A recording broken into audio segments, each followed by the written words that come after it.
అదే RTV app వార్తల్ని క్షణాల్లో చదివే అవకాశం ఉంటుంది. ఒక న్యూస్ పేపర్, ఒక టెలివిజన్ ఛానల్ మీ చేతుల్లో ఎప్పుడూ ఉంటాయి.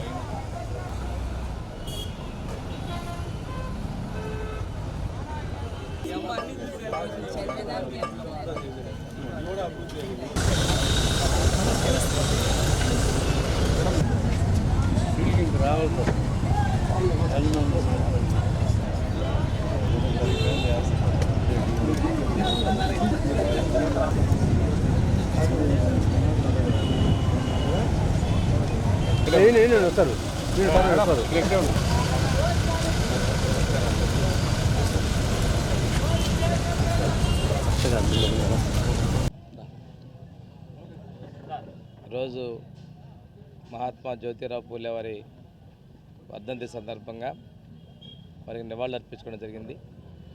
ఈ సందర్భంగా వారు సమాజానికి చేసినటువంటి సేవలు వెలగట్లేనివి. ఈరోజు అస్పృశ్యత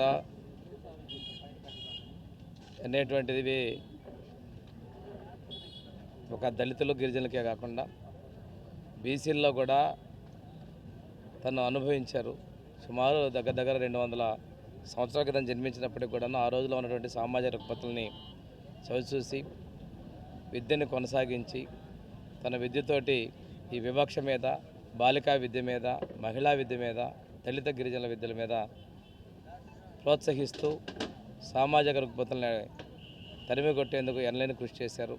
వారి దంపతులు ఇద్దరు కూడా సమాజంలోని ఈ వివక్షల మీద విద్య కొరకు ప్రోత్సాహం ఉద్యమాలు చేశారు.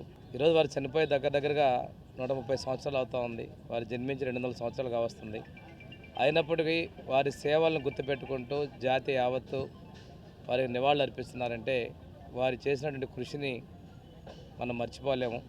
ఈరోజు వారే కాదు, అంబేద్కర్ గారు కావచ్చు, ఇటువంటి వాళ్ళందరూ సమాజానికి చేసినటువంటి సేవల్ని మనం స్ఫూర్తిదాయకంగా తీసుకొని స్వాతంత్రం వచ్చి ఇన్ని సంవత్సరాలు అయినప్పటికీ కూడా ఇంకా కొన్ని ప్రాంతాల్లో జరుగుతున్న వివక్షని వారి స్ఫూర్తితో మనం అధిగమించాలని చెప్పేసి కోరుతూ ఆ మహానుభావునికి నివాళులు అర్పిస్తూ సెలవు తీసుకుంటాం. మరిన్ని వీడియోస్ కోసం ఛానల్ ని సబ్స్క్రైబ్ చేయండి. లేటెస్ట్ అప్డేట్స్ కోసం వాట్సాప్ ఛానల్ ని ఫాలో అవ్వండి. అండ్ లింక్ డిస్క్రిప్షన్ లో ఉంది.